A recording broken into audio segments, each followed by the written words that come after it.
Vamos aí com algumas continhas também, né? Porque nem só de teoria vive o homem. Vamos lá, Instituto Federal do Ceará. Aqui, né, no estado de São Paulo, a gente tem o Instituto Federal de São Paulo, né, o IFSP, mas também existem outros institutos federais em outros estados. Um corpo que estava inicialmente neutro, ou seja, ele estava com uma carga inicial igual a zero, sofreu uma eletrização e passou a ter uma carga líquida de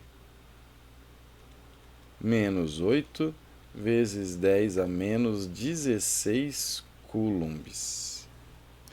Sabe-se que a carga elétrica elementar, ou seja, a carga elétrica de um único elétron, em módulo, né, porque a do próton é positiva e a do elétron é negativa. Essa carga elétrica elementar em módulo, então eu vou colocar assim, ó, a carga elétrica elementar em módulo vale 1,6 vezes 10 a menos 19 coulombs. É correto afirmar-se que o corpo perdeu, ganhou, perdeu, ganhou. Primeiro, né? Ele estava neutro e ele ficou negativo. Significa que ele ganhou elétrons. Nunca perdeu prótons, né? Como eu disse num vídeo anterior aí, o próton está quietinho lá no núcleo atômico e mexer no núcleo atômico, meu amigo, é explosão na certa. Então não vamos mexer com o núcleo atômico, vamos mexer apenas na eletrosfera. E na eletrosfera, quem habita a eletrosfera são os elétrons. Então, nesse processo de ele estar neutro, significa que o número de prótons é igual ao número de elétrons. Por isso que ele está neutro, porque as cargas positivas estão se igualando com as cargas negativas. A partir do momento em que as cargas elétricas negativas aumentam, né? Ou seja, o número de prótons é menor que o número de elétrons, aqui ó, sinalzinho de menor, número de prótons menor que o número de elétrons, o meu objeto, o meu corpo vai ficar eletricamente negativo.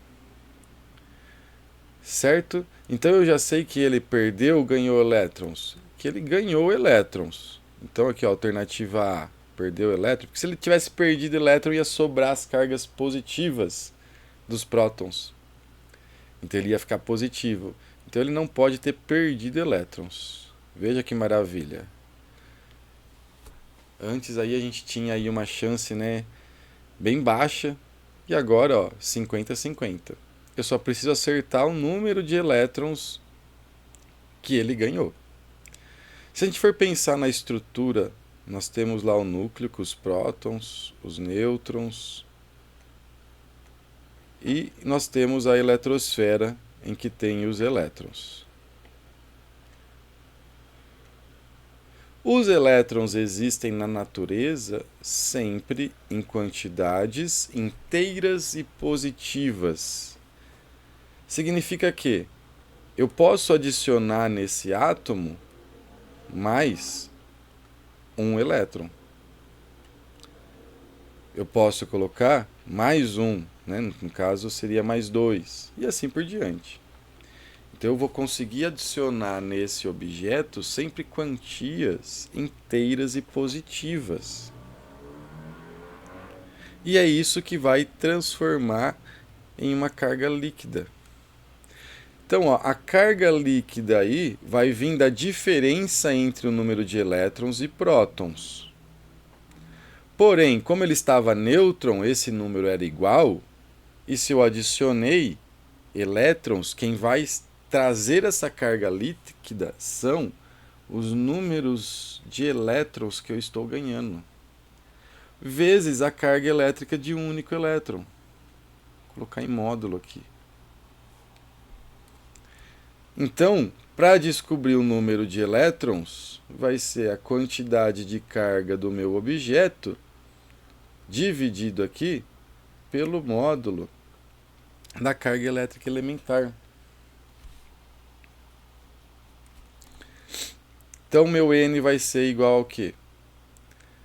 Menos 8 vezes 10 a menos 16 dividido por 1,6 vezes 10 a menos 19.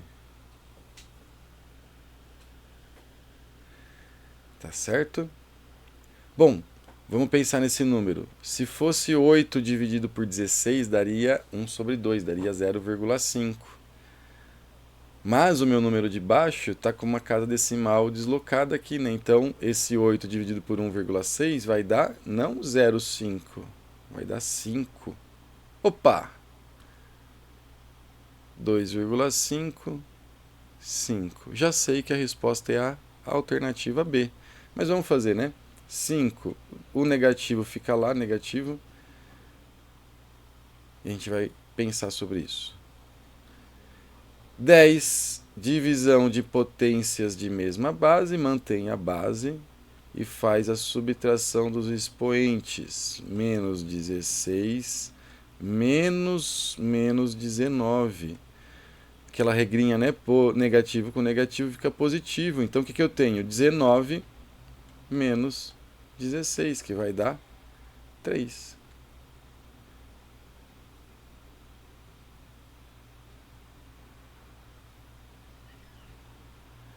Tá legal?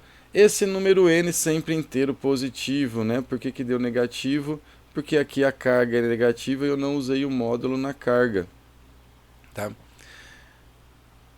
Eu não usei o módulo na carga, então também não deveria ter usado o módulo na carga elétrica elementar. Eu poderia ter colocado menos, porque eu estou falando de elétrons a mais e não de prótons a mais.